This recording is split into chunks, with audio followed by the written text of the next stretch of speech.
हम बात करने जा रहे हैं पोटेंशियोमीटर की। पोटेंशियोमीटर क्या था? हमारे पास किसी भी पोटेंशियल को मेजर करने के लिए दो डिवाइसेस हैं, है ना? कौन कौन सी? एक है वोल्ट मीटर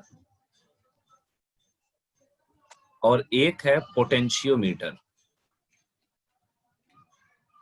जो वोल्ट मीटर है उसका काम क्या है? ये वोल्ट मीटर और पोटेंशियोमीटर ये दोनों ही used to measure unknown use EMF to measure, voltage. Exactly, है ना? दोनों ही वोल्टेज को मेजर करने का काम करते हैं।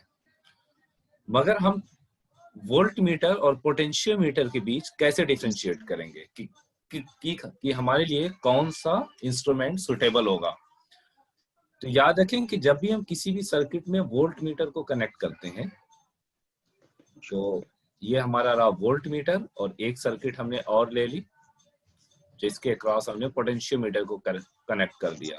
ओके, अगर मैं दोनों ही सर्किट में 10 एम्पियर की करंट को फ्लो करता हूं, तो जो हमारा वोल्ट मीटर है, ये वोल्ट मीटर आपकी कुछ ना कुछ अमाउंट ऑफ करंट को इस सर्किट से विड्रॉ करता है। सपोज दैट कि ये कितना कर रहा है, 2 मीटर और 2 एम्पियर, और जो 8 एम्पियर की करंट है वो आपके रेजिस्टेंस में जाती है। क्लियर? तो कहने का मतलब ये है कि आपने करंट जो प्रोवाइड किया इस सर्किट को, वो कितना था? वो आपका 10 एम्पियर था। आप जो पोटेंशियल का मेजरमेंट कर रहे हैं वो 10 एम्पियर के रिस्पेक्ट में कर रहे हैं, बट इन रियलिटी, या है ना, हो क्या रहा है? वो ये रहा है कि सर्किट को, या आप ये कह ले रेजिस्टेंस को, तो 8 एम्पियर ही करंट गई है। बाकी की 2 एम्पियर करंट वोल्ट मीटर क्या कर रहा है? यूज कर रहा है इस रेजिस्टेंस के पोटेंशियल को शो करने के लिए, ठीक है ना, मेजर करने के लिए। मगर पोटेंशियोमीटर में अगर आप, या अगर किसी सर्किट के साथ आप पोटेंशियोमीटर कनेक्ट करते हैं, तो वहां पर क्या होगा? पोटेंशियोमीटर वोल्ट मीटर के कंपैरिजन में काफी कम अमाउंट में करंट को विड्रॉ करता है। नियर अबाउट आपकी 9.9 एम्पियर करंट आपके रेजिस्टेंस से होकर के पास होती है और 0.1 एम्पियर करंट पोटेंशियोमीटर से जाएगी। क्लियर? तो आप ये देख सकते हैं कि वोल्ट मीटर के कंपैरिजन में जो आपका पोटेंशियोमीटर है, ये काफी कम अमाउंट ऑफ करंट को सर्किट से विड्रॉ कर रहा है। तो आप ये बताएं कि वोल्ट मीटर और पोटेंशियोमीटर में कौन सबसे करेक्ट मेजरमेंट देगा? पोटेंशियोमीटर। पोटेंशियोमीटर देगा। क्लियर हुआ? क्यों? क्योंकि ये बहुत स्मॉल अमाउंट ऑफ करंट को विड्रॉ कर रहा है, और ये लगभग इतनी स्मॉल अमाउंट ऑफ करंट है कि 9.9 एम्पियर के कंपैरिजन में 0.1 एम्पियर को हम नेग्लेक्ट भी कर सकते हैं, है ना? Yes sir. हाँ, या आप ये कह लें कि ये हमारे सर्किट पर कोई इफेक्ट ही नहीं प्रोड्यूस कर रहा है ना, और हमारे पोटेंशियल को मेजर भी कर देता है। समझ आया? तो जो लोग नए हैं वो साथ में लिखते जाएं। It is a device, it is a device used to measure unknown EMF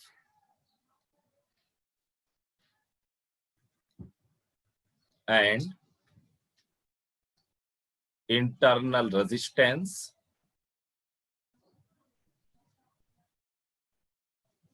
of cell. Clear हुआ यहां तक?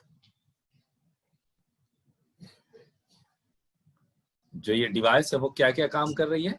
वो अननोन ईएमएफ और इंटरनल रेजिस्टेंसेस को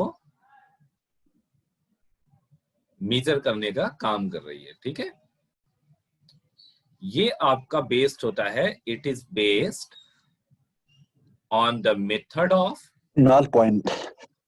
exactly, on the method of null point. ये नल पॉइंट के मेथड पर बेस्ड होता है। नल पॉइंट का मतलब क्या हुआ? नल पॉइंट का मतलब ये हुआ कि ये सर्किट से बहुत स्मॉल अमाउंट ऑफ करंट को विड्रॉ कर रहा है पोटेंशियल को मेजर करने के लिए। समझ आया? Hence, it offers no error in the measurement. In the measurement of voltage और ईएमएफ। समझ आया यहां तक कि ये नल पॉइंट के मेथड पे वर्क करेगा और साथ ही साथ क्या काम कर रहा है कि जो आपको मेजरमेंट देगा उस मेजरमेंट में नियर अबाउट, है ना, कोई एरर नहीं होगी। देखो कोई भी मेजरमेंट एररलेस तो नहीं हो सकता, है ना, ऐसा कोई मेजरमेंट है ही नहीं कि जिसमें एरर ना हो, मगर इसके थ्रू अगर हम मेजरमेंट करते हैं तो वो एरर इतनी ज्यादा स्मॉल होगी, इतनी कम होगी कि हम उसको निग्लेक्ट कर सकते हैं और हम ये कहेंगे कि इसके मेजरमेंट में कोई भी एरर नहीं है। समझ आ गया? Yes, sir. हाँ, एक पॉइंट और भी मैं यहाँ पे मेंशन कर रहा हूं, उसको भी आप लोग फोकस करिएगा। Volt meter withdraw current from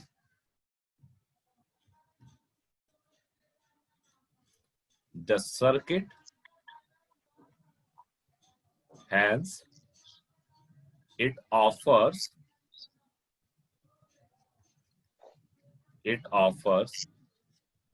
significant error in the measurement. Clear हुआ यहां तक?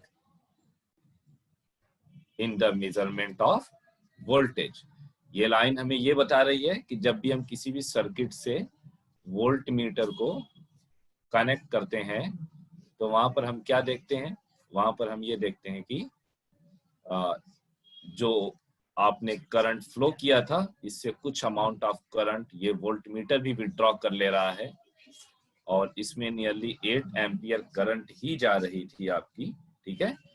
मगर हम तो ये एज्यूम करके बैठे हुए हैं या हम ये कंसीडर करके चल रहे हैं कि जो करंट है ना, जो आपकी करंट है वो 10 एम्पियर है, जबकि रियलिटी में ये हो रहा है कि 2 एम्पियर की करंट वोल्ट मीटर अपनी तरफ विड्रॉ कर ले रहा है।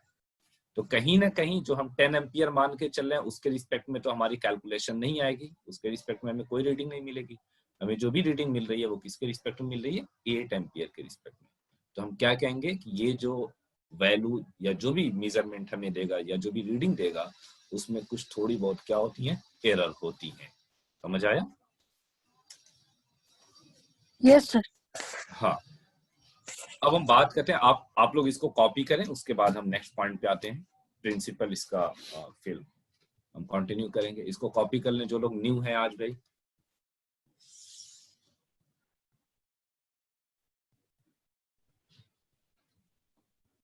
यहाँ पे लिख लें आप, पोटेंशियोमीटर के बारे में हम बात कर रहे हैं।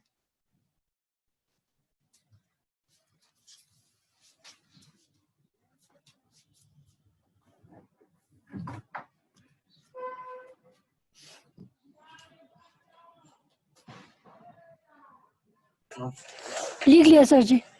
Okay, good. नेक्स्ट है हमारा प्रिंसिपल।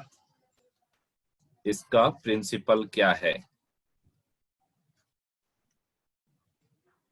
ठीक है, आप लिखो, if a constant current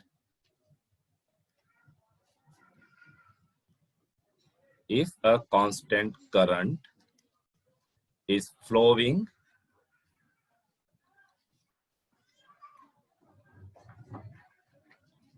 through a wire of uniform cross section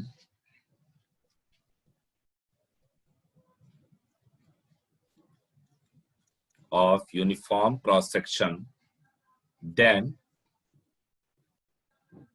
voltage drop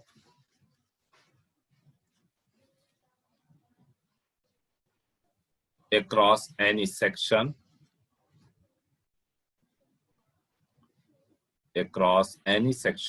of the wire is directly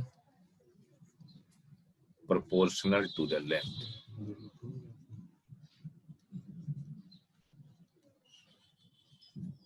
Directly proportional to the length. आप यहां से मैं इसका कंस्ट्रक्शन पहले कर देता हूं, उसके बाद हम इसके बारे में समझेंगे। ये हमारा वोल्ट मीटर का कंस्ट्रक्शन है।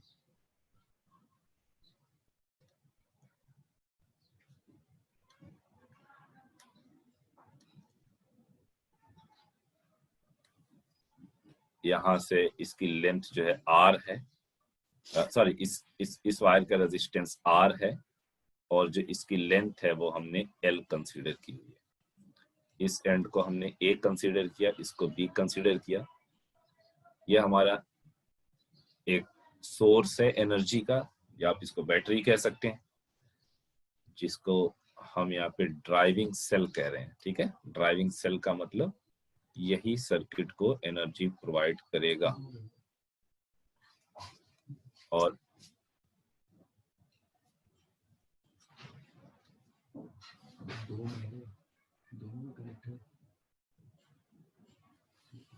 ये हमारा रेजिस्टेंस R है। ठीक है, ये जो रेजिस्टेंस के ऊपर एरो लगा है रेड कलर में, वो एरो क्या शो कर रहा है कि ये रेजिस्टेंस आपका वेरिएबल है। कैसा है? Variable resistance. हाँ, जब कहीं पर ना आपको वेरिएबल रेजिस्टेंस दिखे, वेरिएबल रेजिस्टेंस, तो उसको हम इस तरीके से शो करते हैं और इसके ऊपर एक एरो लगाते हैं। ठीक है ना, और इसी को हम एक और भी नाम से जानते हैं, इसका नाम है रियोस्टैट। क्या नाम है इसका?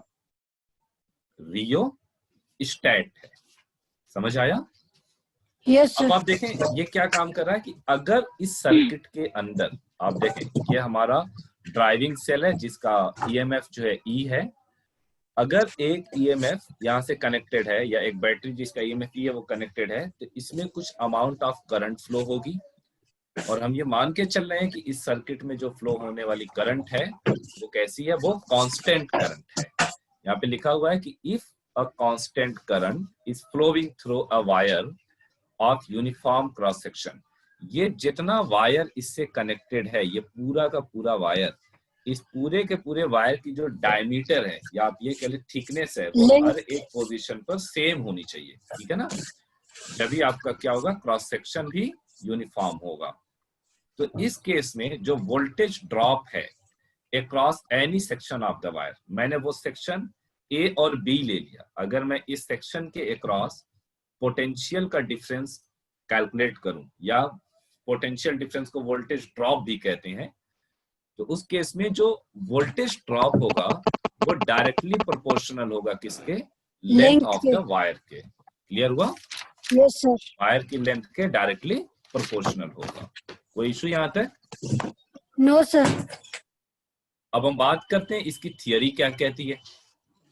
थियरी में हमने क्या देखा कि सबसे पहले हमने एक जो वायर लिया हुआ है उसका रेजिस्टेंस क्या है? स्मॉल r है। तो आप ये लिख लें कि resistance of potentiometer wire. Okay, और जो L है आपका, ये है लेंथ ऑफ द वायर। समझ आ गई बात? आता है? Yes sir. हाँ, अब अगर मैं इसका पोटेंशियल का फॉर्मूला लिखूं, पहले आप इसको कॉपी करें, मैं थोड़ा सा रब करूंगा। लिख लिया सर जी, रब कर सकते हैं। हाँ, सभी लोगों ने लिख लिया भाई? Yes sir. ओके, तो अब आप यहां पर देखें कि जो पोटेंशियल का फॉर्मूला होता है वो होता है V इज इक्वल टू, जो पोटेंशियल और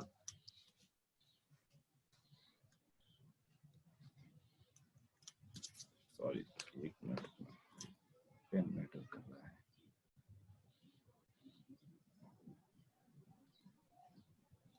हाँ, जो पोटेंशियल का फॉर्मूला होता है वो होता है V is equal to IR।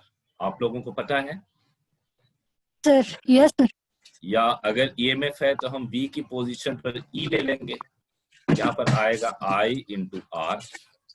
तो यहाँ से I की वैल्यू कितनी आ जाएगी? E over R। जो R है आपका ना, वो R आपका टोटल रेजिस्टेंस होता है। क्या होता है? Total resistance. तो अब आप ये बताओ, यहां पर एक रेजिस्टेंस लगा है कैपिटल R, और इस वायर का रेजिस्टेंस कितना है? Small r। तो जो टोटल रेजिस्टेंस है वो हमारा कितना आ जाएगा? E upon capital R plus small r। ये हो जाएगा।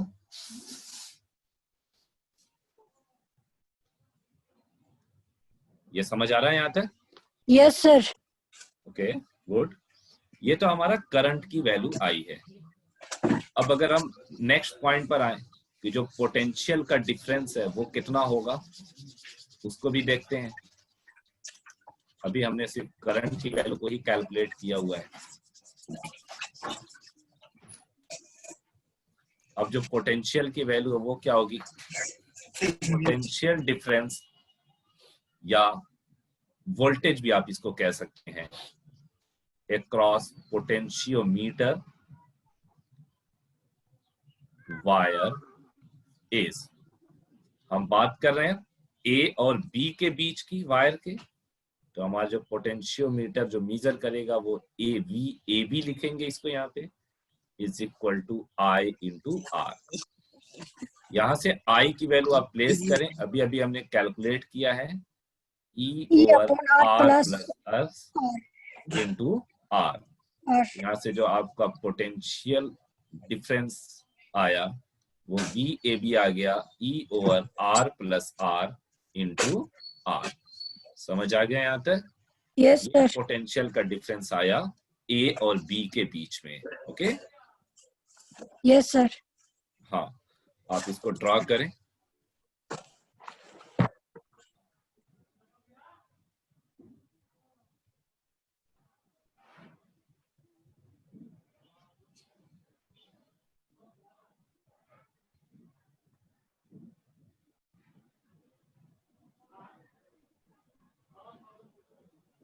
Sir जी, हाँ बताएं। वो capital R is equal to E upon capital R plus R, capital I is equal to E upon R plus R, हम किरचॉफ लॉ से भी derive कर सकते हैं ना सर जी? हाँ बिल्कुल बिल्कुल, आप ले सकते हैं, किरचॉफ लॉ भी ले सकते हैं, मगर यहाँ पे ना किरचॉफ लॉ, जो किरचॉफ लॉ है उसकी यहाँ पे बहुत ज्यादा जरूरत नहीं है, ओके ना, सर। इसलिए हमने किरचॉफ लॉ का यूज नहीं किया है। और जो आपको एग्जाम में करना है ना वो इसी मेथड से करना है। आपको ओके कभी सर। ये नहीं बोलेगा कि आप किरचॉफ लॉ से करें। Okay, okay sir.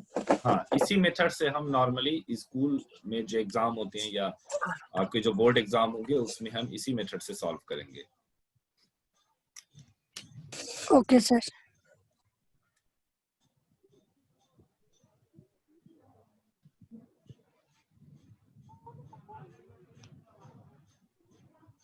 लिख लिया सर जी। Okay, good.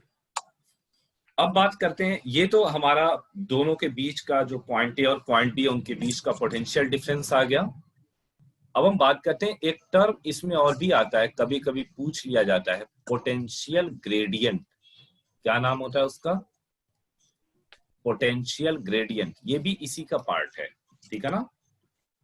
जो पोटेंशियल ग्रेडियंट है हम इसको के से डिनोट करते हैं, राइट। और पोटेंशियल ग्रेडियंट की जो डेफिनेशन होती है वो होती है वोल्टेज पर यूनिट लेंथ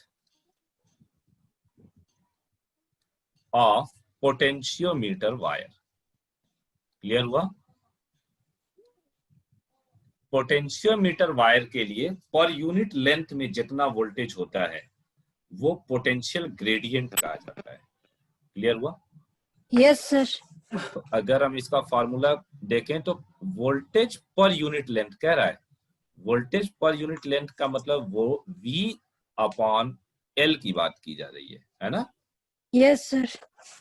अच्छा, वोल्टेज हमने किसके क्रॉस लिया था? AB के क्रॉस, तो आप यहाँ पे VAB लिख दें, अपॉन L हो जाएगा, क्योंकि हमने पोटेंशियोमीटर की पोटेंशियोमीटर के वायर की जो हमने लेंथ कंसीडर की थी वो AB वाली लेंथ कंसीडर की थी, इसलिए K इज इक्वल टू आ जाएगा VAB अपॉन L, या फिर आप इसको VAB is equal to K into L भी कह सकते हैं। क्लियर हो गया? Yes sir. हाँ, अब अभी अभी हमने जो वैल्यू कैलकुलेट की हुई है VAB की, वो हमें कितनी थी? VAB की वैल्यू हमें मिली थी E over capital R R over plus R into R, है ना। इस Yes. वैल्यू को आप यहाँ पे प्लेस करें तो आपको मिल जाएगा E upon R plus R into R is equal to K into L। Clear हुआ यहाँ तक? Yes sir. तो आप ये बताएं k की वैल्यू कितनी हो जाएगी? मैं k को ऐसे लिख सकता हूँ क्या, E/r + r into R upon L. Small r upon l। समझ आ गया यहाँ तक? ये Yes, sir. पोटेंशियल ग्रेडियंट अगर कहीं पर भी पूछा जाता है तो आप फाइनल आंसर में भी देख सकते हैं कि हमारी सारी की सारी वैल्यू तो सेम है जो हमने VAB के लिए मीजर की थी। आप देखें ये वाला पूरा पार्ट VAB का है, ये वाला पार्ट Yes, sir. हमने सिर्फ और सिर्फ उसको लेंथ से डिवाइड कर दिया। कौन सी लेंथ? जो हमने पोटेंशियोमीटर में Potentiometer की लेंथ। वायर की लेंथ ली हुई थी। समझ आया? जब आप Yes, उससे sir. डिवाइड कर देंगे तो आपको क्या मिल जाएगा? पोटेंशियल ग्रेडियंट मिल जाएगा। क्लियर हो गया यहाँ तक? Yes, sir. हाँ, आप इसको नोट करें, उसके बाद हम आगे बढ़ते हैं।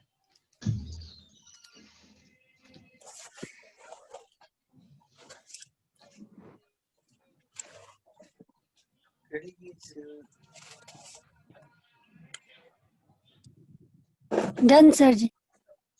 ओके, अब एक और भी चीज यहाँ पर है कि कब हमारा पोटेंशियोमीटर ज्यादा सेंसिटिव होगा।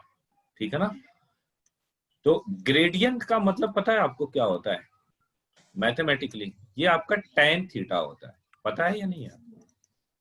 No sir. जो लोग मैथ से हैं, जो मैथमेटिक्स पढ़ते होंगे, वो ग्रेडियंट का मतलब होता है tan थीटा। मतलब किसी भी चीज को ना, जैसे हमारा tan थीटा आपने 10th मैथ्स में पढ़ा होगा, परपेंडिकुलर अपॉन बेस होता है ना? तो यहाँ पर Yes, हमारा sir. जो ग्रेडियंट का फॉर्मूला आया था k का, वो जो भी आया V/L आया, तो हमारा V किस तरीके से है? परपेंडिकुलर की तरीके से है। और बेस कहाँ पर है? लेंथ पर है। अगर मैं इनके बीच का एक ग्राफ ड्रॉ करूं तो मुझे बेस वाली एक्सिस पे क्या लेना पड़ेगा? लेंथ। और इस पर क्या लेना पड़ेगा? V लेना पड़ेगा। समझ आ गया? Yes sir. या Yes, नहीं sir. आया? Yes, sir. हाँ, आप यहाँ से कंपेयर करके देखें। tan थीटा आपका जो है वो k के इक्विवेलेंट है, v आपका इक्विवेलेंट है p के। p मतलब परपेंडिकुलर एक्सिस पर v होगा, हमने v को परपेंडिकुलर एक्सिस पे ले लिया। जो बेस है वो आपका लेंथ, सॉरी, जो बेस है उस एक्सिस पे कौन होगा? लेंथ होगा। क्लियर हुआ यहाँ तक? Yes sir. तो अब ना जब हम सेंसिटिविटी की बात करते हैं तो कहीं ना कहीं इनके बीच का जो V और L के बीच का जो एंगल है या जो ग्राफ ड्रॉ हो रहा है, वो हमें बताएगा कि जो हमारा पोटेंशियोमीटर है वो कितना ज्यादा सेंसिटिव है। सेंसिटिव का मतलब जानते हैं ना आप लोग कि अगर बहुत थोड़ी सी अमाउंट ऑफ करंट भी फ्लो हो रही है किसी भी सर्किट में, तो पोटेंशियोमीटर उसको क्या कर दे? मीजर कर दे। जैसे वोल्ट मीटर है, मैंने एक सर्किट में 0.1 एम्पियर की करंट को फ्लो किया, राइट? अब ये आपकी करंट क्या है? बहुत ज्यादा स्मॉल है। अगर मैं इसको मेजर करने के लिए अपने सर्किट में वोल्ट मीटर लगा दूं तो क्या ये उसको मेजर कर पाएगा? No, आई sir. थिंक कि नहीं कर पाएगा। क्यों? क्योंकि Yes, sir. इस 0.1 एम्पियर में से कुछ ना कुछ करंट वोल्ट मीटर भी तो लेगा ना मेजर करने के लिए। जबकि अगर मैं यहाँ पे पोटेंशियोमीटर कनेक्ट कर देता हूँ तो क्या होगा? तो हो सकता है कि इसकी जो भी वैल्यू है वो थोड़ा बहुत वो डिफ्लेक्शन के थ्रू शो कर दे। समझ आ रहा है? Yes sir. हाँ, Yes, sir. क्योंकि पोटेंशियोमीटर सर्किट से जो करंट विड्रॉ करता है वो बहुत ज्यादा स्मॉल अमाउंट में करता है, या आप ये कह दे बिल्कुल निग्लेजिबल अमाउंट में करेगा। समझ आया? Yes sir. हाँ, तो अब आप इस चीज को पहले लिख ले। तो किसी भी चीज की जब सेंसिटिविटी की बात की जाती है तो सेंसिटिविटी का मतलब ये होता है कि अगर उसकी वैल्यू थोड़ी बहुत भी आ रही है, बहुत ज्यादा स्मॉल है, तब भी वो क्या कर ले? मीजर कर ले। समझ आ गया? तो आप यहाँ पे लिखें पहले कि potentiometer having smaller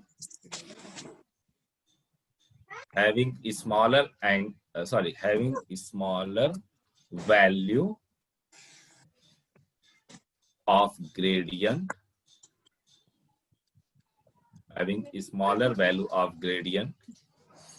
is more sensitive। ठीक है ना? मतलब किसी भी पोटेंशियोमीटर की जो ग्रेडियंट की वैल्यू है वो जितनी ज्यादा स्मॉल होगी, जितनी ज्यादा कम होगी, आपका पोटेंशियोमीटर उतना ही ज्यादा क्या होगा? सेंसिटिव होता है। Sensitive. समझ आ गया? Yes, sir. Yes, अब sir. हम इस कर्व पे आते हैं एक बार फिर से। ये जो कर्व है, अगर मैं यहाँ से दो मेजरमेंट लिया, एक मेजरमेंट मेरा ये है और दूसरा मेजरमेंट हमारा ये है, समझ आ रहा है? सपोज दैट ये ए है, हमने इसको ए बोला, इसको बोल दिया बी। यह हमारा थीटा कितना है, थीटा बी हो जाएगा, और ये हमारा थीटा जो है थीटा ए हो जाएगा। ठीक है, ये थीटा क्या रिप्रेजेंट कर रहा है, ये tan थीटा को रिप्रेजेंट कर रहा है। ठीक है ना, ये एंगल क्लियर हुआ? Yes, sir. हाँ, तो यहाँ पर अगर हम देखें तो हम ये कह सकते हैं कि ए और बी में से ये हमें पोटेंशियल ग्रेडियंट का कर्व दिया हुआ है, समझ आ गया? और पूछा जा रहा है कि इनमें से कौन सा कर्व सबसे ज्यादा सेंसिटिविटी को शो कर रहा है, या कौन सा कर्व सबसे ज्यादा सेंसिटिव है। क्लियर हो गया? Yes, sir. तो अगर हम यहाँ पे अपना कॉन्सेप्ट अप्लाई करें तो हम कहेंगे using V and L graph, है ना? हमारा जो ग्राफ है वो कौन सा है, V और L ग्राफ है, पोटेंशियल और लेंथ का, है ना, of Yes, sir. Potentiometer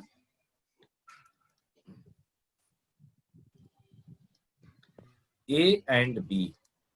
Yeah, decide which one is more sensitive. ये हमारा क्वेश्चन है। इस V और L ग्राफ में आपको बताना है A और B में से कौन सा सबसे ज्यादा सेंसिटिव है। क्लियर हुआ? Yes, yes sir. तो आप ये बताएं कि यहाँ पे थीटा A बड़ा है या theta B? Theta A. theta A. Theta A। तो मैं इसको ऐसे लिख सकता हूं,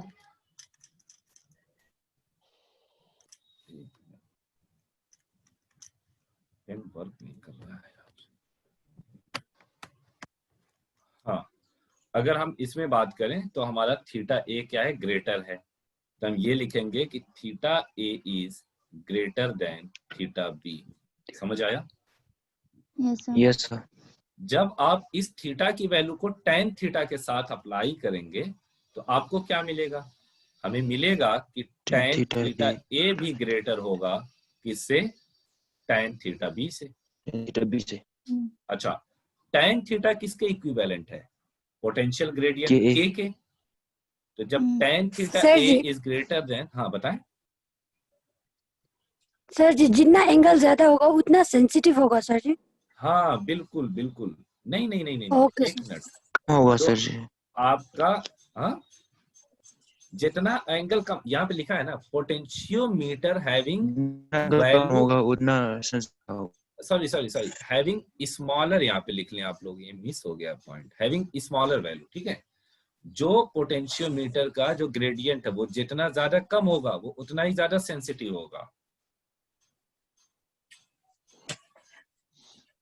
समझ आया? सर जी, क्लियर नहीं हुआ सर जी। मैं कह रहा हूं कि पोटेंशियोमीटर के लिए, है ना, अगर Yes, sir. ग्रेडियंट की वैल्यू जितनी ज्यादा कम होगी उतना ही वो पोटेंशियोमीटर क्या होगा, सेंसिटिव होगा। जी ठीक है सर। ना? Yes sir. मतलब अगर K की वैल्यू कम है तो सेंसिटिविटी क्या होगी, ज्यादा होगी। ज्यादा, हाँ। K की वैल्यू कम होने का मतलब क्या है कि जो V अपॉन L का रेशियो है, ये चाहे कितना भी छोटा हो वो उसको क्या कर ले रहा है, मीजर कर ले रहा है ना। Yes sir. तो ये जितना छोटी वैल्यू को मीजर कर लेगा उतना ही ज्यादा उसकी सेंसिटिविटी भी क्या होगी, हाई होगी। अब आया यस समझ सर। में? यस हाँ। सर। तो हम यहाँ पे लिख रहे हैं tan theta A is greater then tan theta B, या ये भी लिख सकते हैं gradient of A is greater then gradient of B। आप यहाँ पे देख सकते हैं कि जो ग्रेडियंट ऑफ B है वो क्या है, स्मॉलर है। तो हम यहाँ पे लिखेंगे KB is smaller. Okay, so B is more sensitive. समझ आ गया? Yes, sir. हाँ, यस सर। सेंसिटिविटी का ना मतलब ही यही होता है कि स्मॉल से स्मॉल वैल्यू को भी मीजर कर ले। आप लोगों को याद है पहले जो बाइक वगैरह होती थी उनमें जो स्पीड का मेजरमेंट होता था वो क्लॉक टाइप का, ठीक है ना, मेजरमेंट उसमें दिया हुआ होता था, याद है? 10, 20, 30, 50, 60, 70, है ना, ऐसे होता था, यही होता था ना। मगर अब ये जो है, अब ये डिजिटल फॉर्म में आ गया। जब डिजिटल फॉर्म में आ गया तो अब जो बाइक्स वगैरह नई बनती हैं उसमें जो सेंसिटिविटी है वो क्या हो गई, बढ़ गई। उसको क्या कर दिया गया, डिजिटल कर दिया गया। अब आपकी स्पीड 60 से 61 अगर हो रही है तब भी वो वहां पर तब भी जो है वो वहां पर आपको क्लॉक में डिजिटल फॉर्म में लिख करके बता देता है कि आपकी स्पीड 60 है एग्जैक्ट। अगर 60.2 है तो भी वो लिख करके बताएगा। मगर इस क्लॉक वाले में आपकी जो वैल्यू अगर 61.2 थी कहीं पे स्पीड की, तो क्या वो मीजर हो पाती थी? आपको पता चलता था? नो सर, नहीं पता चलता था। क्यों? क्योंकि इसकी सेंसिटिविटी इतनी ज्यादा हाई नहीं थी कि ये डेसिमल फॉर्म की वैल्यू को भी क्या कर ले, मीजर कर ले। समझ आया ना? यस मगर जब ये डिजिटल फॉर्म में आया तो डिजिटल फॉर्म में हमने क्या देखा कि अगर आपकी स्पीड 61.25 है तब भी वो उसको मीजर करके बता रहा है कि आपकी स्पीड ये है। क्लियर हुआ? तो कहने का मतलब कोई भी इंस्ट्रूमेंट जितनी ज्यादा स्मॉल वैल्यू को मीजर करने की कैपेबिलिटी रखता है उसकी सेंसिटिविटी भी उतनी ही ज्यादा होती है। समझ आ गया? Yes sir. हाँ, कॉपी करें आप लोग इसको।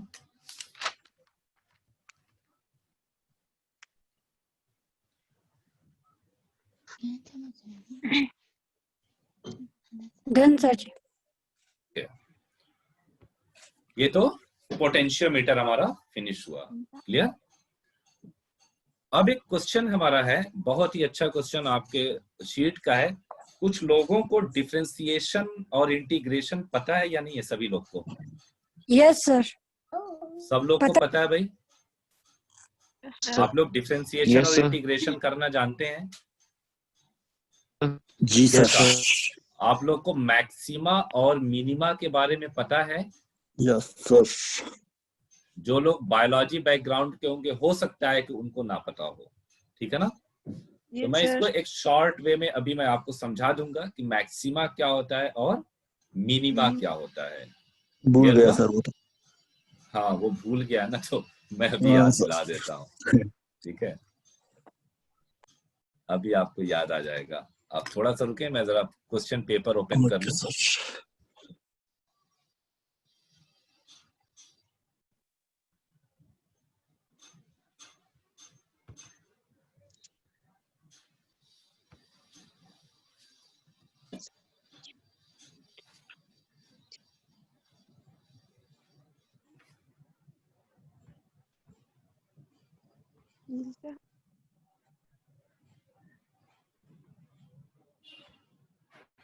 हाँ, आप ये क्वेश्चन देख पा रहे हैं? क्वेश्चन नंबर 5 स्क्रीन पर जो क्वेश्चन है, क्वेश्चन नंबर 5। क्वेश्चन नंबर 5 में हम देख रहे हैं कि एक चार्ज है, उसका मैग्नीट्यूड कैपिटल क्यू है, उसको डिवाइड किया जा रहा है कितने पार्ट्स में? 2 पार्ट्स में।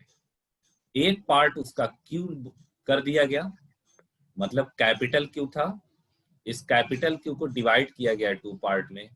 एक पार्ट बना स्मॉल क्यू और दूसरे पार्ट को बोल दिया गया capital Q minus small Q. समझ आ गया? Yes sir. ये बोला कि इफ द 2 पार्ट्स, अब ये जो दोनों पार्ट हैं चार्ज के, क्यू और capital Q minus small Q, ये मैक्सिमम फोर्स ऑफ रिपल्सन एक दूसरे पर एक्सर्ट कर रहे हैं। ये लिखा हुआ है। Yes sir. तो अब हमें ये बताना है कि जो कैपिटल क्यू और स्मॉल क्यू का रेशियो है वो कितना होगा। ये क्वेश्चन हमारा है। ठीक है, ये क्वेश्चन आप देख सकते हैं कि 3 मार्क्स का क्वेश्चन आपके सैंपल पेपर में दिया हुआ है। ओके, बट मुझे ऐसा लगता है ये तो सैंपल पेपर है, अगर आपके फाइनल एग्जाम में आता है ये 5 नंबर का आना चाहिए, क्योंकि ये थोड़ा सा टिपिकल क्वेश्चन है ना? जी सर। कम से कम ये 5 क्वेश्चन है ना, 5 नंबर में आना चाहिए। एनीवे, तो अब हम इसको सॉल्व करेंगे। याद रखना कि यहाँ पे ये बात बोली जा रही है कि अगर दोनों चार्ज पार्टिकल, यानी एक स्मॉल क्यू और दूसरा वाला capital Q minus small Q, ये 2 पार्ट हैं, एक दूसरे पर मैक्सिमम फोर्स अप्लाई कर रहे हैं, और वो भी कौन सा फोर्स है? रिपल्सिव नेचर का है ना? तो उस केस में हमें कैपिटल क्यू और स्मॉल क्यू का रेशियो क्या होगा ये पता करना है। समझ आया? कोई इशू किसी को यहाँ तक? No sir. ओके, अब हम देखते हैं कि जो फोर्स है वो किस पर डिपेंड कर रहा है। आप बताएं मुझे। चार्ज पर डिपेंड कर रहा है। मैं थोड़ा सा पहले आपको मैक्सिमा और मिनिमा का आइडिया दे दूं, है ना। जो लोग थोड़ा बहुत भूल भी गए हैं वो भी याद कर लें इसको।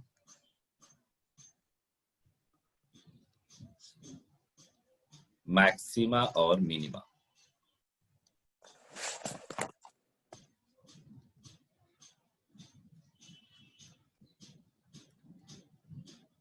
ठीक है। Maxima and minima. Maxima minima में क्या होता है कि जैसे अगर मेरे पास एक इक्वेशन में लिख दूं y is equal to 3x, clear. तो आप मुझे बताएं कि इसमें डिपेंडेंट वेरिएबल कौन है और इंडिपेंडेंट वेरिएबल कौन है।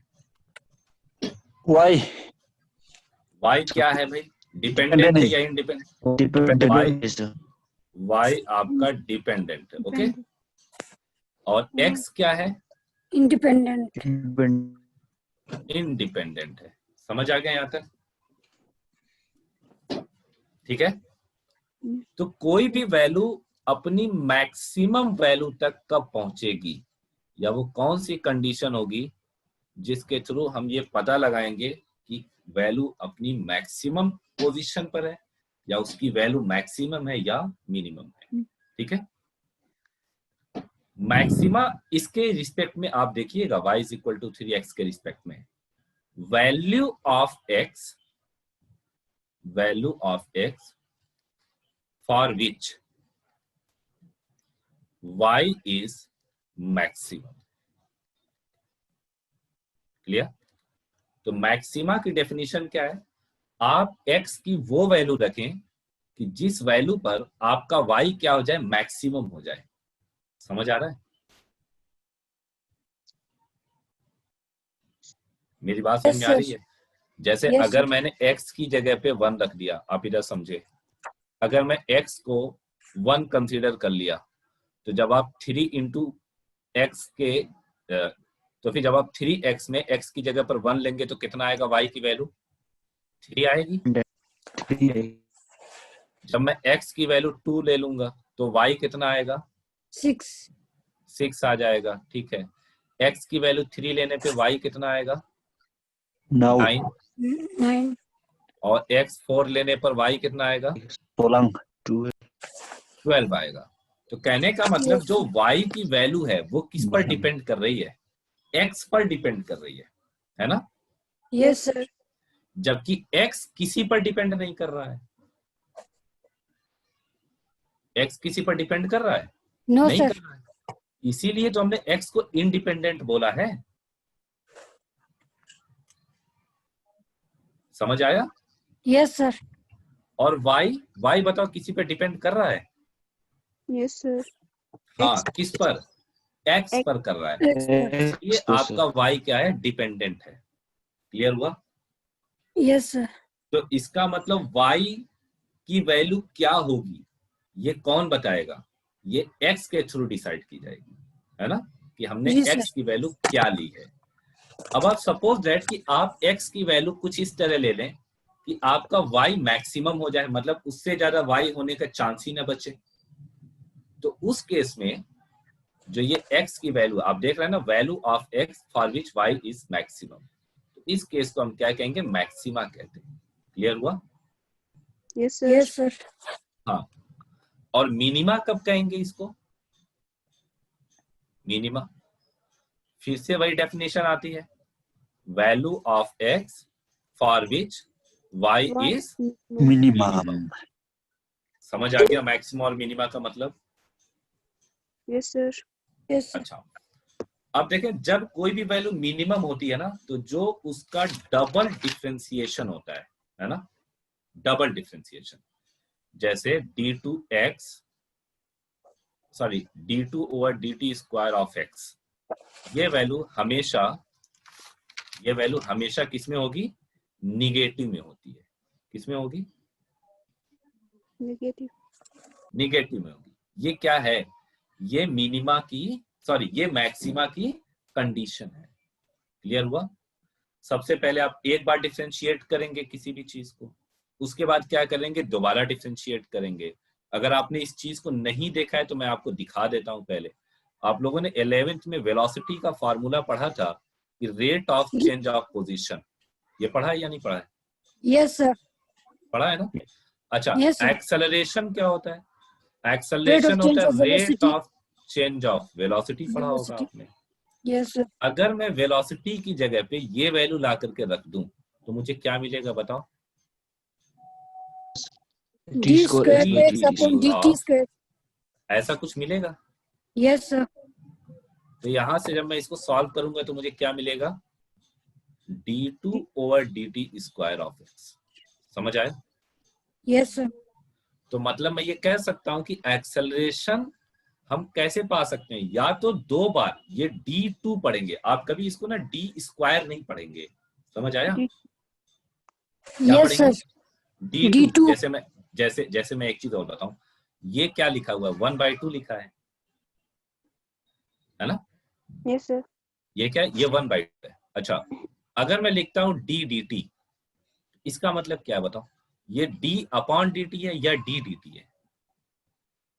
D dt. D. ये d upon dt है, नहीं अपॉन नहीं है, ये d dt है। ये आपका फ्रैक्शनल वैल्यू है। कैसी वैल्यू है ये? fractional. बट ये आपका फ्रैक्शन नहीं है। समझ आया? जैसे मैं 2 और 3 को अगर ऐड करना चाहूं तो प्लस का साइन लगाता हूं। ये प्लस साइन क्या कर रहा है? 2 और 3 को ऑपरेट कर रहा है। क्या कर रहा है? Operate. हाँ, माइनस साइन क्या करेगा? दो वैल्यू को ऑपरेट करेगा। ऑपरेट का मतलब उनको डिवाइड करने का काम कर रहा है। समझ आया?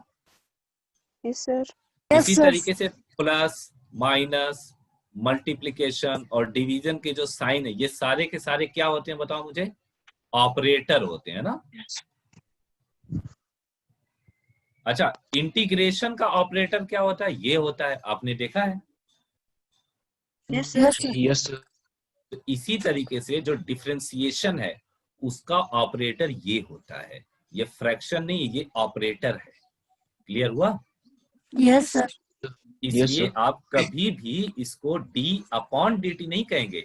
अपॉन उसको पढ़ा जाता है जो फ्रैक्शन के फॉर्म में होता है। इसको क्या कहेंगे? d dt कहेंगे। क्लियर हो गया? Yes sir. हाँ, तो इस चीज को आप हमेशा याद रखिएगा कि क्या ऑपरेटर होता है और क्या फ्रैक्शन होता है। ठीक है? तो हम यहाँ पे ये कह सकते हैं कि अगर मैं पोजीशन को, ये हमारी x क्या थी बताओ भाई? x हमारी पोजीशन थी। जब मैं पोजीशन को दो बार डिफरेंशिएट किया हूं तब जाकर के मुझे क्या मिला है? एक्सेलरेशन मिला है। अगर मैं पोजीशन को एक बार डिफरेंशिएट करता तो मुझे Velocity. क्या मिलता? Velocity Velocity. मिलती। समझ आ गया यहाँ तक? Yes sir. अगर कहीं पर इस तरीके से लिख दिया जाए d3 ओवर dt क्यूब, तो इसका मतलब क्या है कि किसी भी चीज को 3 बार तीन बार differentiate. Differentiate. Yes sir. Clear हो गया सबको? Yes sir. तो यहाँ पर जब भी हम बात करेंगे तो हमारा जो मैक्सिमा की कंडीशन होगी वो क्या होगी? दो बार डिफरेंशिएट कर, है ना, d2x ओवर dt स्क्वायर, वो क्या होनी चाहिए? निगेटिव में आनी चाहिए। क्लियर? Yes sir. हाँ, कोई इशू किसी को? No, sir. हाँ, अब हम अपने क्वेश्चन पे आते हैं। हमारा क्वेश्चन ये था कि कैपिटल क्यू है, उसको दो पार्ट में डिवाइड किया गया, एक स्मॉल क्यू और दूसरा वाला पार्ट बना capital Q minus small Q. समझ आया? तो हमने Yes, sir. एक डायग्राम ड्रॉ कर दिया इसका। ये वो हमारे चार्ज पार्टिकल थे।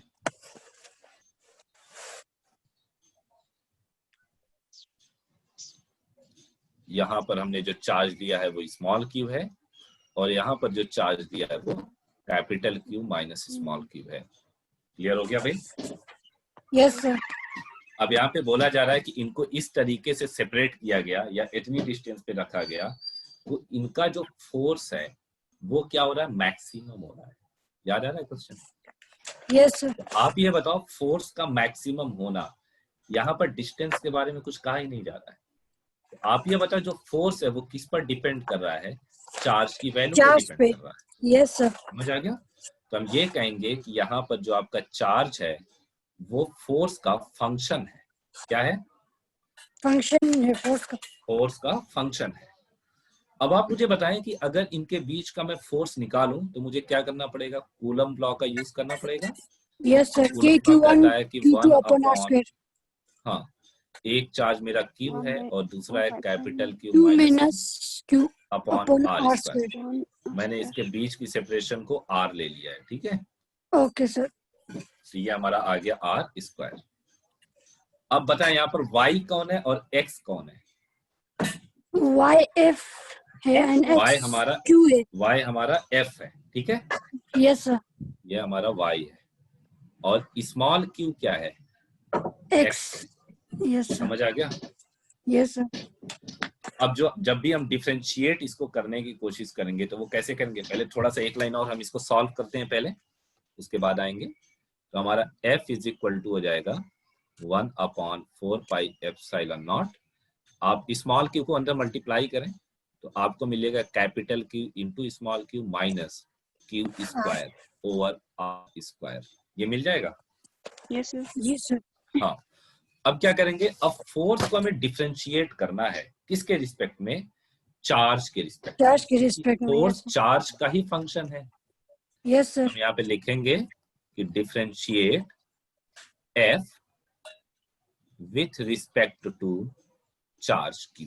Okay, yes sir. जब आप इसको डिफरेंशिएट करेंगे तो आप लिखेंगे D D Q of F। Okay,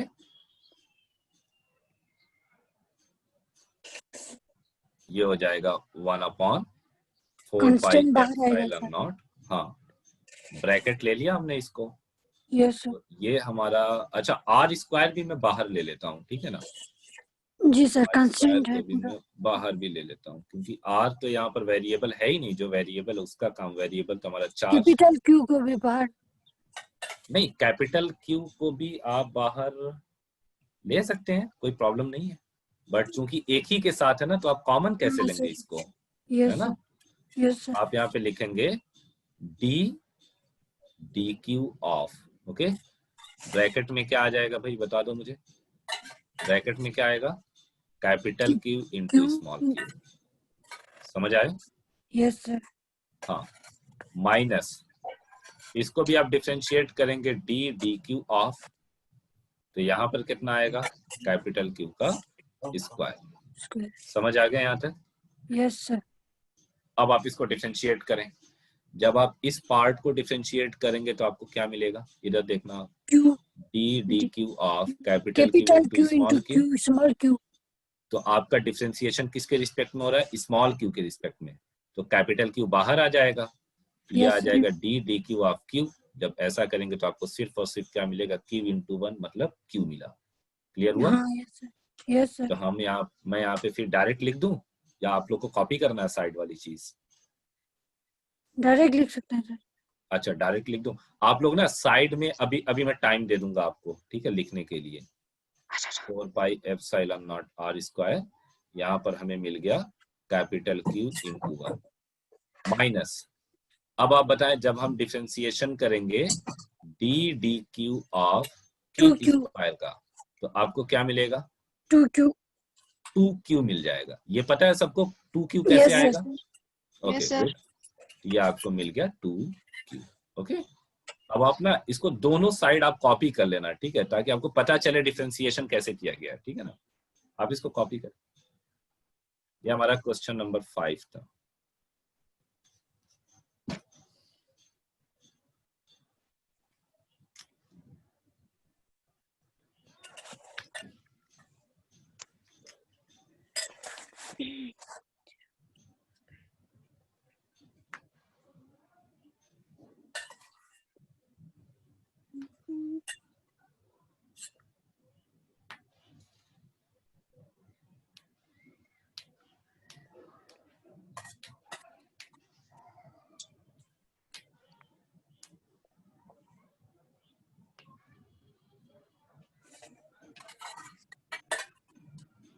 कर लिया सर जी। ओके, हम आगे मूव करें। Yes sir. ठीक है, मैं इस साइड का भी रब कर रहा हूँ, एक साइड का से। सब लोग का हो गया भाई copy? Yes, sir. Okay, next पर हम आते हैं। हमारे पास जो वैल्यू आई है वो D D Q of F जो है वो ये आई है वैल्यू, ठीक है ना। अब फोर्स की मैक्सिमम होने की कंडीशन क्या है? सबसे पहले फोर्स कोई भी चीज मैक्सिमम, जीरो होना चाहिए। हाँ वो जीरो होना चाहिए। यस मतलब जो सर। रेट ऑफ चेंज है टाइम के हाँ साथ सर। वैल्यू में कोई चेंज नहीं होना चाहिए, है ना। Yes sir. तो हम यहाँ पे लिखेंगे डी ओवर डी क्यू, है ना, of F is equal to zero. Zero ये किसकी कंडीशन है? For for maximum, maxima. है ना। अगर मैं डी एफ और डी क्यू की वैल्यू रखूं तो मेरे पास वो वैल्यू कितनी है बता दो? 1/4 Q pi minus epsilon two naught, Q. यही तो है पूरी वैल्यू। हाँ सर, के क्यू यहाँ पे माइनस ये टू आ क्यू। जाएगा q minus 2q is equal to 0। समझ आ गया? Yes sir. आप 1/4 पाई एप्सिलॉन नॉट को राइट हैंड साइड में ट्रांसफर करें तो आपको क्या मिलेगा? Capital Q minus 2q is equal to 0। Okay, Q is equal to capital Q by 2। तो Q इज इक्वल टू हो जाएगा 2q, या capital Q upon Q is equal to 2, या Q अपॉन कैपिटल Q को लिख सकते हैं 1/2। कहने का मतलब इनका जो रेशियो होगा वो क्या होगा? 1/2. हाँ 1:2 होगा, ठीक है ना। Yes sir. हाँ, इसको कॉपी करें आप लोग।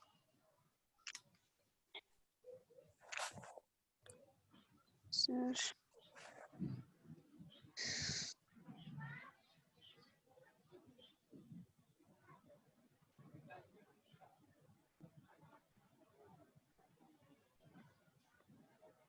कर लिया सर जी। अच्छा, यहाँ तक तो हमारा काम हो गया। आपको आंसर यहीं तक लिखना है, ठीक यस है, सर। एग्जाम यस में, बिकॉज ये 3 नंबर का है तो आप यस यहाँ तक सर। लिखेंगे। अगर ये क्वेश्चन 5 नंबर में आता है ना तो हो सकता है कि इसके आगे ना थोड़ा सा स्टेटमेंट ऐड कर दिया जाए कि आप ये शो करो कि ये मैक्सिमम है। समझ आ गया? वहां पे Yes, एक sir. स्टेटमेंट और ऐड कर दिया जाएगा कि show that the value which you have calculated okay is your maximum value. ये वैल्यू आपकी मैक्सिमम वैल्यू है। उस केस में आप क्या करेंगे? तो मैं वो भी कंडीशन यहीं पे बता देता हूँ, ठीक है, ताकि आप लोग को आने वाले टाइम में अगर ऐसा कुछ मिलता है तो आपको प्रॉब्लम ना हो, राइट। क्योंकि अगर ये 5 नंबर में क्वेश्चन आएगा तो हो सकता है कि पूछ दिया जाए। अब अभी अभी मैंने बताया था कि जो वैल्यू है हमारी वो क्या होनी चाहिए, बताओ भाई? d2f ओवर dt स्क्वायर, या यहाँ पे चार्ज है तो हमने dq लिया हुआ है, क्लियर। ये वैल्यू क्या होनी चाहिए? ये वैल्यू आपकी 0 से छोटी होनी चाहिए, या ये कह ले निगेटिव। 0 से छोटा होने का मतलब क्या है? निगेटिव होना है। नेगेटिव। Yes sir. समझ आ गया ना? तो यस चलो, सर। ये जो आपने डिफरेंशिएशन किया था df ओवर dq, ये कितना आया था बताओ मुझे? जी सर। df और dq हमारे पास आया था 1/4 पाई 4 epsilon not pi upon capital capital Q Q minus, minus 2 Q. ठीक है, ये वैल्यू हमारे पास आई थी। ओके, अब क्या करेंगे? अब एक बार फिर से डिफरेंशिएट कर दिया जाए। Yes sir. एक बार और डिफरेंशिएशन करेंगे तो क्या हो जाएगा? इसका डबल डिफरेंशिएशन हो जाएगा। तो हम लिखेंगे ऑन डिफरेंशिएटिंग, ये DIFF का मतलब डिफरेंशिएटिंग है, ठीक है ना, वंस अगेन। ओके, तो यहां से हमें क्या मिलेगा? यहाँ से d2q मिलेगा upon d2f f over upon dq d2q square is equal to 1/4 pi epsilon not.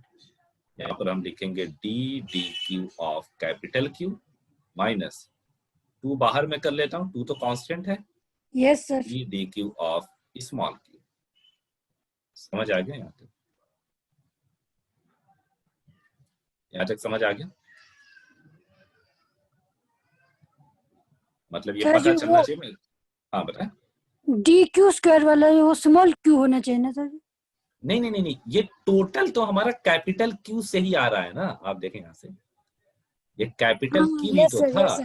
जो यस टोटल सर। वैल्यू हमारी कैपिटल Q है ना, यहाँ से ये Q है और ये यहाँ से capital Q minus small q हो रहा है। समझ आ रहा है?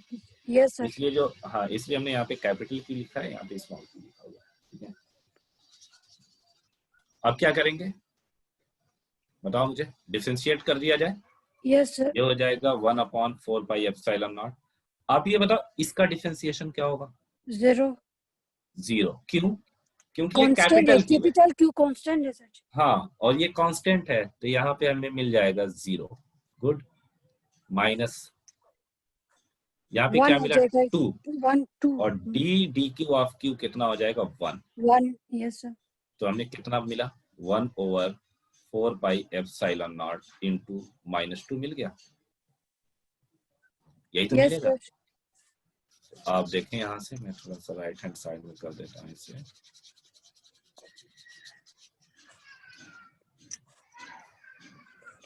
ये हमारा जो d2 R square over dq square आया है।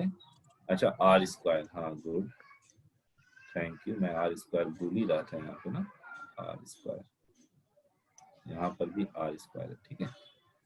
ये आ जाएगा 1/4 pi epsilon not r square, यहाँ पे आ जाएगा -2। तो मैं -2 को सीधे यहाँ पे लिख दूं, -2। Yes sir. Hence proof. अब आप ये बताएं, ये जो d2f और dq की वैल्यू है, ये आप देख रहे हैं माइनस में आ रही है, नेगेटिव में आ गया तो मैक्सिमम। मतलब ये 0 से लेस देन है। Yes sir.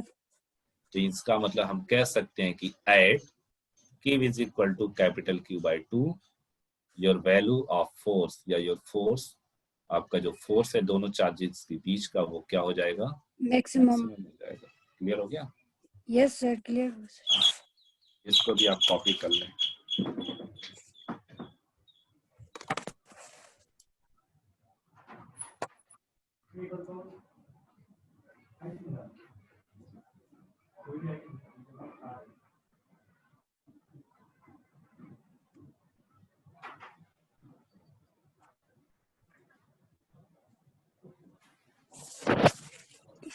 कर लिया सर।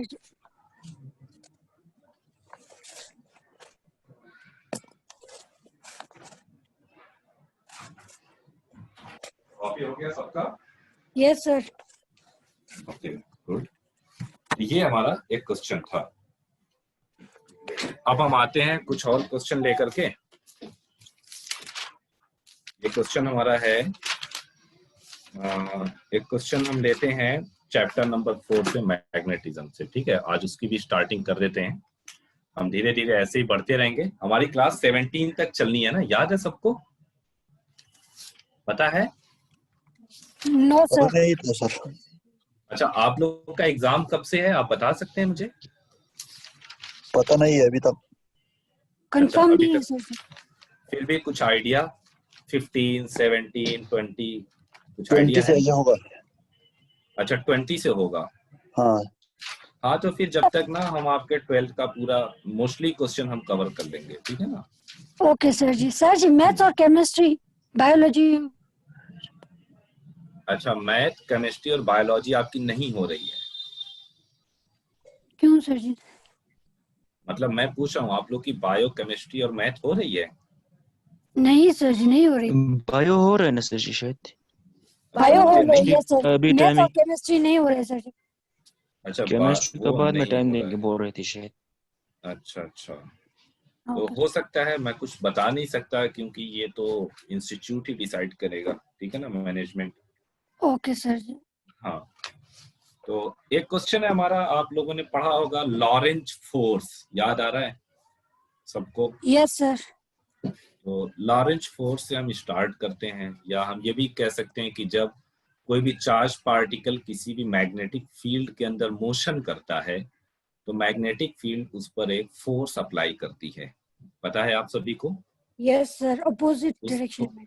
हाँ, अपोजिट नहीं, परपेंडिकुलर डायरेक्शन। अपोजिट नहीं होता, कैसा होता है? परपेंडिकुलर डायरेक्शन में, ठीक है ना, मोशन के परपेंडिकुलर। क्योंकि ना ये हमारा फॉर्मूला है ना, लॉरेंज फोर्स क्या कहता है? F is equal to Q V cross B। Oh yes sir, yes sir. तो क्रॉस प्रोडक्ट क्या होता है? हमेशा परपेंडिकुलर लिया जाता है ना, यस सर। हाँ यस ये आपका क्रॉस प्रोडक्ट है। ओके, जी सर। एक क्वेश्चन है, आप लोग जरा क्वेश्चन को मेंशन करें, मैं बताता हूँ आप लोग, ठीक है ना। जितने भी आपके बोर्ड के लिए इंपॉर्टेंट क्वेश्चन है, मैं कोशिश कर रहा हूँ सारे क्वेश्चन को हम कवर कर लें, ठीक है। अभी हम पोटेंशियल एनर्जी चैप्टर 2 का जो पोटेंशियल एनर्जी है हम उसके क्वेश्चन को अभी तक नहीं किए हैं।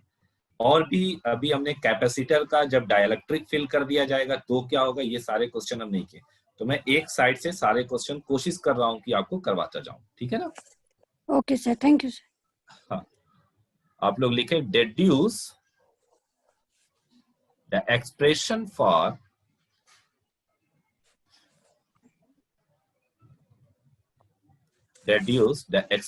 for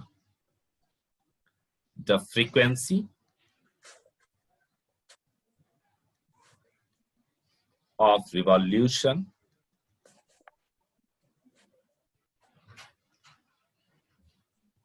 of a charged particle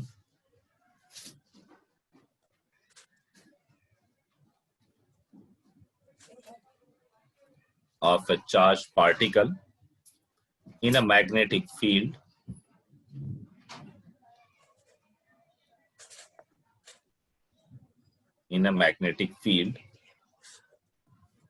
and show that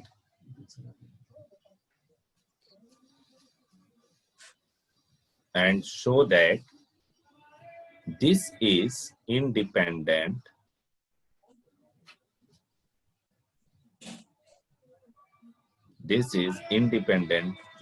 of the velocity,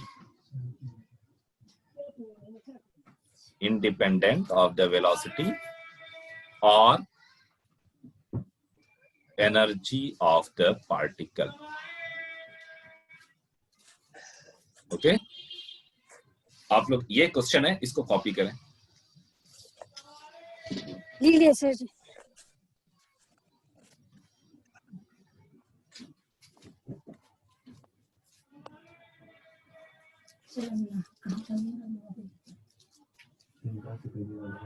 copy कर लिया सब लोगों ने?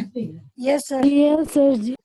ओके अब हमें इस क्वेश्चन को सॉल्व करना है। आप लोगों को पता है कि जब भी यहाँ पे बोला है कि डेड्यूस करना है, मतलब हमें कैलकुलेट करना है उस एक्सप्रेशन को, मतलब एक्सप्रेशन ऑफ फ्रीक्वेंसी को, है ना, of revolution of a charge particle in a magnetic field. कोई चार्ज पार्टिकल है वो मैग्नेटिक फील्ड में क्या कर रहा है, मोशन कर रहा है। तो जब वो मैग्नेटिक फील्ड में मोशन कर रहा है उस टाइम उसकी फ्रीक्वेंसी की इक्वेशन क्या होगी वो पता करना है। और हमें ये भी पता करना है कि वो या उसकी जो फ्रीक्वेंसी है वो वेलोसिटी या एनर्जी पर डिपेंड नहीं कर रही है। समझ आ गया? Yes sir. हाँ, ये चीजें हमें यहाँ पर शो करनी है। तो सबसे पहले मैं एक मैग्नेटिक फील्ड ड्रॉ कर देता हूं।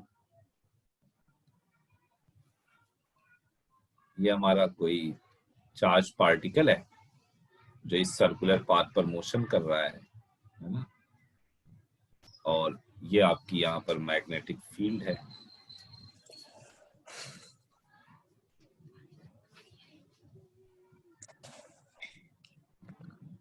समझ आ रहा है यहाँ तक? Yes sir. इसमें जो आपका चार्ज पार्टिकल है वो मोशन कर रहा है। सपोज दैट कि जो चार्ज पार्टिकल का मोशन है वो चार्ज पार्टिकल कुछ इस डायरेक्शन में, यहाँ पर इसकी वेलोसिटी ये है, जब यहाँ पहुंचेगा तो वेलोसिटी अलोंग दिस डायरेक्शन में, यहाँ पर इधर हो जाएगी और यहाँ पर डाउनवर्ड डायरेक्शन हो जाएगी। क्लियर हुआ? Yes sir. और ये जो पाथ है, इस पाथ पर जब चार्ज पार्टिकल मूव करेगा तो इस पाथ का हम रेडियस जो है r कंसीडर कर लेते हैं, है ना, r रेडियस। r न स्मॉल r न लेकर के मैं कैपिटल R ले रहा हूँ, ठीक है। अब आप मुझे ये बताएं कि जब ये चार्ज पार्टिकल इस मैग्नेटिक फील्ड के अंदर मोशन करेगा तो इसके ऊपर फोर्स कितना लगेगा? कुछ पता है? कोई बता सकता है मुझे? जी सर जी। इसको आप कैसे सॉल्व करेंगे, कोई आइडिया है किसी का? Lawrence force sir. हाँ ठीक है, ठीक है, बट आप इसको कैसे कैलकुलेट करेंगे? आप ये बताओ, यहाँ पर चार्ज पार्टिकल को सर्कुलर पाथ पर रोटेट करने का काम कौन कर रहा है, या मूव करने का काम कौन कर रहा है? Centripetal force. Centripetal force. कौन सा सेंट्रीपिटल फोर्स यहाँ पर एक्ट हो रहा है बताओ मुझे। यहाँ पर सेंट्रीपिटल फोर्स कौन है? वी है सर। बताओ मुझे, सेंट्रीपिटल फोर्स का काम कौन कर रहा है यहाँ पर? आप लोगों को पता है सेंट्रीपिटल फोर्स के बारे में? Yes sir. देखो सेंट्रीपिटल फोर्स क्या होता है आप बताएं।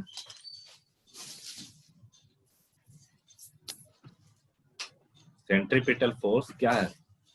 एक ऐसा फोर्स जो एक पार्टिकल्स को मतलब सर्कुलर में हाँ बिल्कुल, सर्कुलर वो पाथ में फोर्स बॉन्ड जो, करके रखता है। बिल्कुल वो फोर्स जो किसी भी बॉडी को सर्कुलर पाथ पर मोशन कराता है ना, या मोशन यस कराने सर। के लिए रिस्पॉन्सिबल होता है, वो यस क्या सर। होता है? वो सेंट्रीपिटल सेंट्रीपिटल फोर्स फोर्स। कहा जाता है। अगर मैं यहाँ पर बात करूं तो मेरा जो फोर्स है लॉरेंज फोर्स, वो कितना एक्ट हो रहा है बताओ? F is equal to Q into V into P यानी P अमाउंट में एक्ट हो रहा है। ये आपको पता है yes sir. Lorentz force? Yes sir. अब यहाँ पे ये फोर्स लॉरेंज फोर्स किसका काम कर रहा है? सेंट्रीपिटल का, है ना? Yes sir. हाँ। या आप ये कह लें कि ये मैग्नेटिक फोर्स। हमें पता है कि यहाँ पर जो मैग्नेटिक फोर्स का, या यही जो मैग्नेटिक फोर्स है, यही किसका काम कर रहा है बताओ? सेंट्रीपिटल फोर्स का भी काम कर रहा है। कर रहा है या नहीं कर रहा है? हाँ यस सर। तो हम तो यहाँ पे लिखेंगे Q इंटू V B को QVB mv स्क्वायर से इक्वेट करना है। Yes sir. mv mv square upon r square over r हो से। जाएगा। Yes sir. समझ आए? हाँ यहाँ यस से सर। बताओ आप, r की वैल्यू कितनी हो जाएगी? r mv square upon mv qv। Square upon qv। Yes sir. v से v कैंसिल आउट हो जाएगा, तो r की वैल्यू कितनी आ जाएगी? mv upon qv। ठीक है, qv। Yes sir. समझ आ रहा है यहाँ पे? Yes sir. इतना आप कॉपी करें, फिर हम आगे बढ़ते हैं।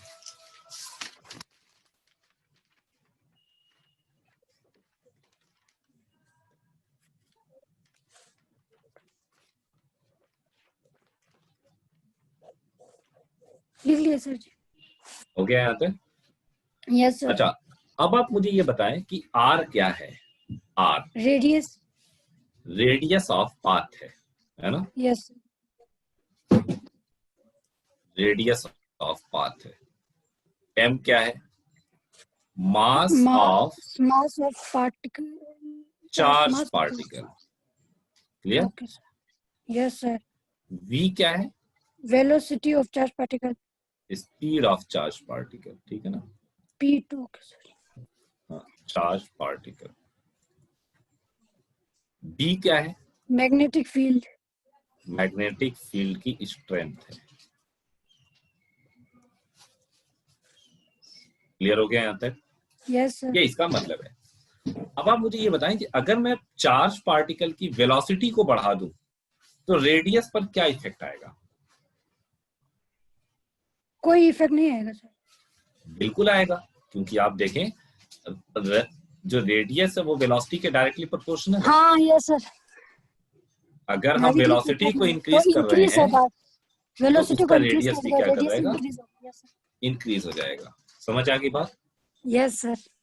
अच्छा, अगर मैं चार्ज पार्टिकल के मास अगर मैं मैग्नेटिक फील्ड की स्ट्रेंथ, मतलब अगर मैं बी को इंक्रीज कर देता हूं, रेडियस डिक्रीज होगा। तो रेडियस क्या हो जाएगा? डिक्रीज होगा। इनवर्सली प्रोपोर्शनल है। इनवर्सली प्रोपोर्शनल है। यस इसका सर। मतलब ये है कि ये जो मैग्नेटिक फील्ड है, ये जितनी ज्यादा स्ट्रांग होगी, है ना? स्ट्रांग का मतलब ज्यादा होना। समझ आ रहा है यहाँ पे? जी सर। ये जितनी ज्यादा होगी उतना ही इस चार्ज पार्टिकल का रेडियस क्या होगा? छोटा होगा। Yes sir. या हम इसी को दूसरे तरीके से कैसे कहेंगे?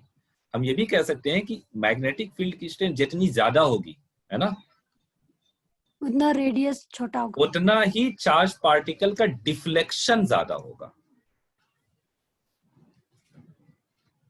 हम ये कह सकते हैं, यस सर। सर। हाँ है ना? Yes sir. चार्ज पार्टिकल का उतना ही ज्यादा डिफ्लेक्शन होगा, या आप ये कह लें रेडियस उतना कम होगी। दोनों बात सेम है, दोनों तरीके से क्वेश्चन पूछे जाते हैं। क्लियर हो गया? Yes sir. अच्छा, ये तो रही रेडियस की बात। अब अगर मैं टाइम पीरियड पे आता हूं तो टाइम पीरियड क्या कहता है? एक मिनट रुकना, आप थोड़ा सा मुझे शिफ्ट कर लेने दें इसको, नहीं तो मैं इसको एक्सप्लेन कर देता हूँ।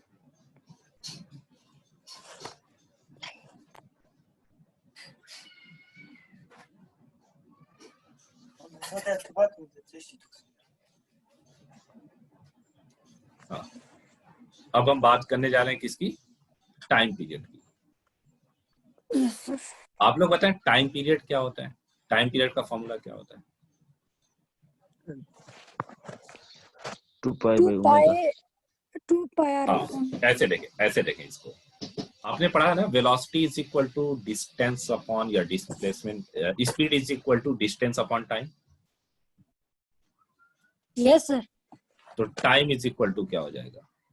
डिस्टेंस अपॉन, बताओ, टाइम इज इक्वल टू क्या हो जाएगा? Speed. Yes sir. Yes sir. Yes sir. यहाँ पे ये टोटल पाथ क्या है आपका? 2 पाई आर है। Yes sir, 2 pi R. तो ये आप लिख लें 2 पाई आर अपॉन वी। समझ आया? Yes sir. मैं इसको ऐसे भी लिख सकता हूँ, T is equal to 2 pi upon V को एक साथ ले लिया और R को अलग कर दिया, कोई प्रॉब्लम तो नहीं यस है? सर। ये R क्या है? R आपका रेडियस ऑफ रेडियस। पाथ है। समझ आ रहा है? Yes sir. जब आप रेडियस की वैल्यू यहाँ पर प्लेस करेंगे तो ये आएगा 2 पाई ओवर वी। R की वैल्यू आप प्लेस करें, ये होगा LV mv upon over QB। QB. v से v कैंसिल आउट हो जाएगा, तो आपका जो t है वो कितना आएगा? 2 पाई m अपॉन क्यू बी। ये क्या आया है? Time period. ये आपका टाइम पीरियड आया है। क्लियर हुआ? Yes sir. तो मैं इसको यहाँ पे लिख देता हूँ टाइम पीरियड।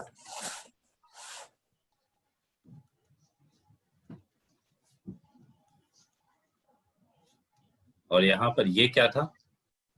यहाँ पर ये आपका रेडियस ऑफ पाथ था। क्लियर हो गया? Yes sir. अब किसकी बारी है भाई? जब टाइम मिल गया तो अब हम फ्रीक्वेंसी भी कैलकुलेट कर लेंगे। Yes sir. Time period is equal to 1 upon frequency. हाँ, time period is equal to 1 upon frequency. तो t इज इक्वल टू, या ऐसे लिख लो, frequency is equal to 1 upon time period. कोई प्रॉब्लम तो नहीं है? No sir. हाँ, यहाँ पे आप लिख लें कि हम फ्रीक्वेंसी कैलकुलेट करने जा रहे हैं। तो यहाँ पे f इज इक्वल टू या फ्रीक्वेंसी इज इक्वल टू आ जाएगा 1 अपॉन 2 पाई m अपॉन क्यू बी, या इसी को हम लिख सकते हैं कि f की वैल्यू क्यू बी अपॉन 2 पाई एम। पाई m। क्लियर हो गया यहाँ तक? यस समझ सर। आया? Yes sir. आप लोग इसको कॉपी करें।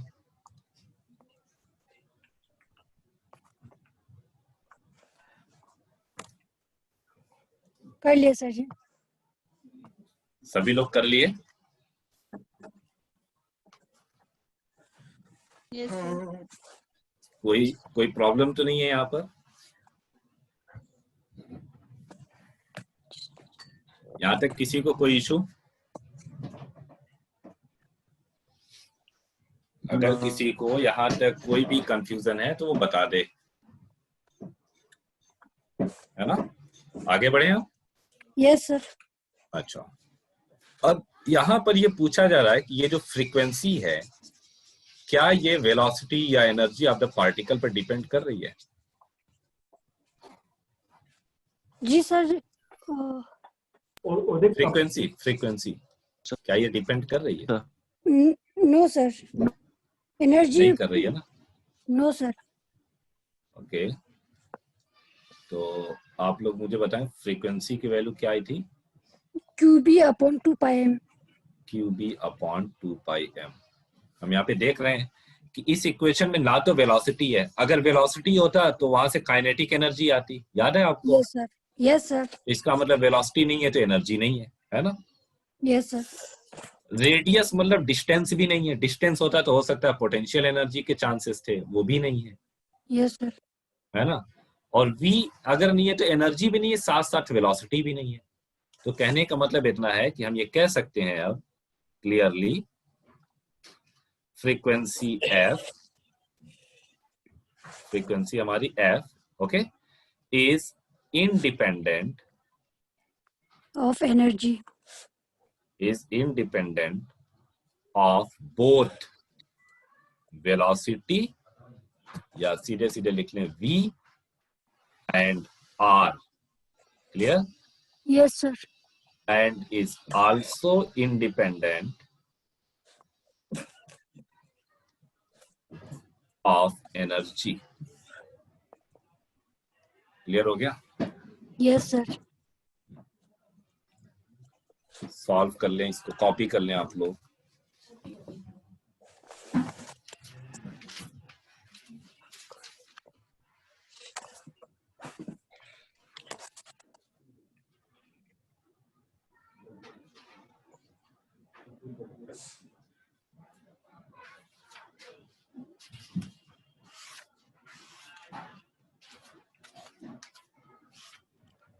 Done sir. हो गया? Yes, sir. ओके. अब ये जो क्वेश्चन था हमारा, ये क्वेश्चन कम से कम भी अगर आएगा तो 3 मार्क्स में आएगा, है ना? ये मिनिमम भी आपका कितने मार्क्स में पूछा जाता है? 3 मार्क्स में पूछा जाता है. बट ये एक बार सीबीएसई में आया हुआ है, ये क्वेश्चन 2010 में आया था और 5 मार्क्स में था, राइट? एक क्वेश्चन हमारे पास और है, उस क्वेश्चन को भी सॉल्व करते हैं. बहुत अच्छा क्वेश्चन है.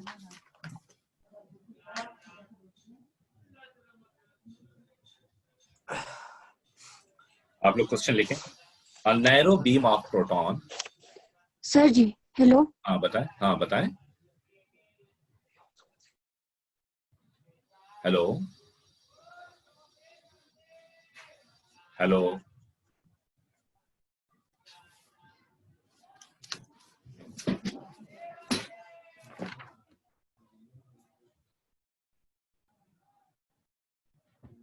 Hello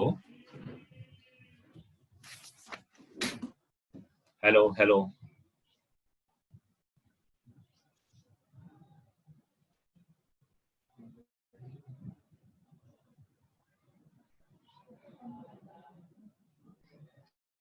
hello.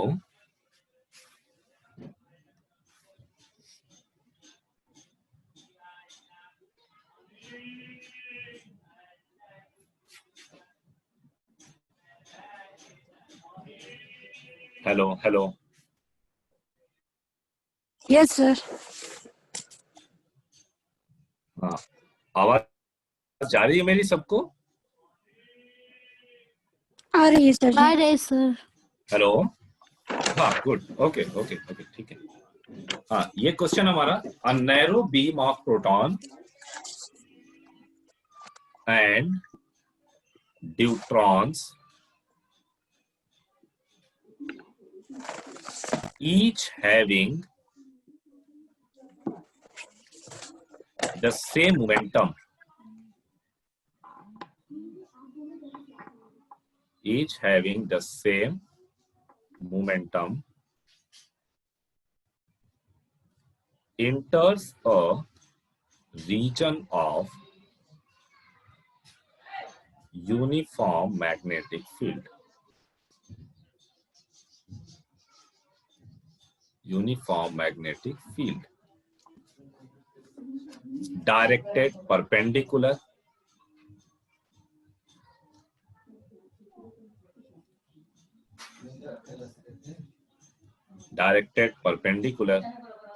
to their direction of momentum.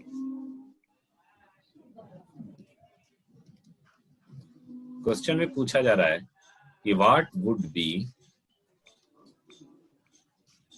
The ratio of the circular path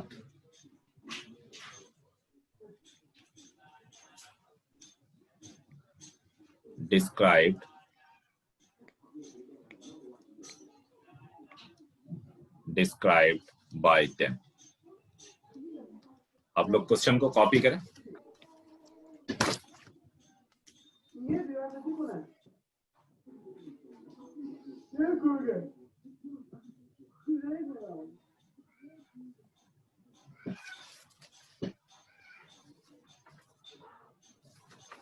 question copy कर लिया आप लोगों ने?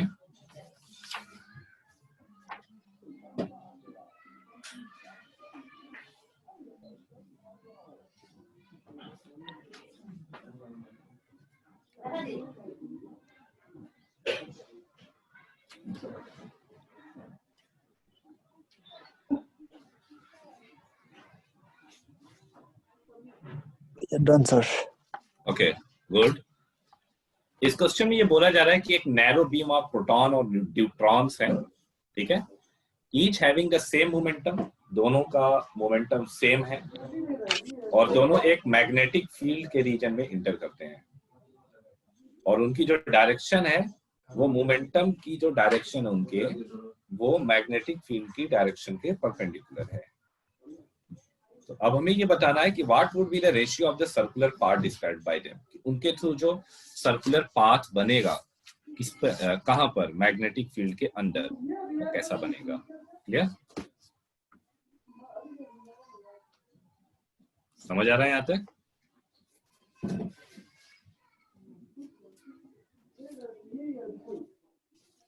हेलो,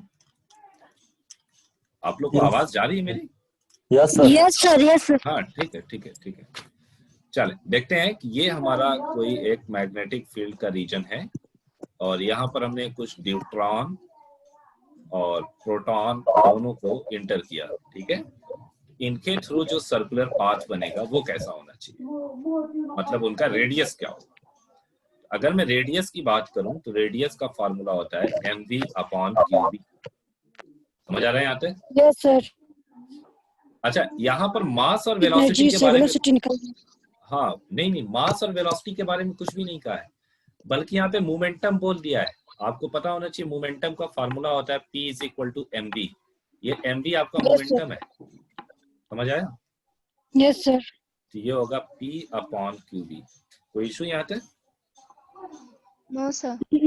अच्छा, मैग्नेटिक फील्ड तो दोनों चार्ज पार्टिकल के लिए कांस्टेंट होगी, ठीक है। मोमेंटम को क्या बोल दिया, दोनों के लिए सेम बोल दिया है, each having the same momentum. तो इसका मतलब जो आपका रेडियस है वो सिर्फ और सिर्फ किस पे डिपेंड कर रहा है, 1/q पर। क्लियर हो गया? Yes sir. तो अब आप ये बताएं, अगर मैं प्रोटॉन और न्यूट्रॉन का रेशियो लूं तो जो R ऑफ प्रोटॉन और R ऑफ न्यूट्रॉन है ये कितना होगा, ये 1/चार्ज एट Q और 1/चार्ज एट D। ये आपको मिल जाएगा charge at D upon charge at P। Clear हुआ? Yes sir. अच्छा, अगर दोनों पर चार्जेस सेम हो, वैसे नॉर्मली चार्जेस दोनों पर सेम होते हैं, क्लियर हुआ? तो उस केस Yes, में sir. हमें क्या मिलेगा, जो R ऑफ प्रोटॉन और R ऑफ न्यूट्रॉन है ये होगा charge on neutron upon charge on proton which is equal to the 1। Yes sir. या फिर हम ये भी कह सकते हैं कि जो रेडियस ऑफ प्रोटॉन और रेडियस ऑफ न्यूट्रॉन का रेशियो है ये 1:1 होगा। Yes sir. क्लियर हो गया सबको भाई? Yes, sir. कहने का मतलब दोनों का जो रेडियस है वो सेम होगा।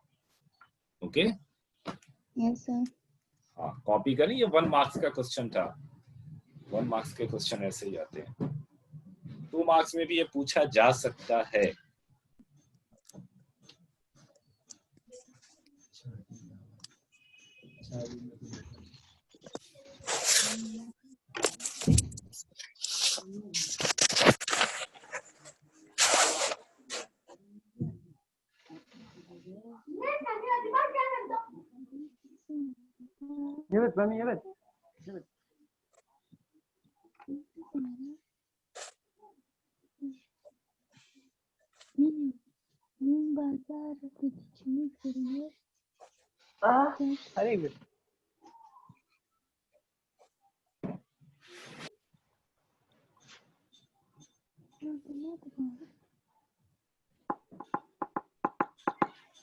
कॉपी कर लिया सब लोगों ने?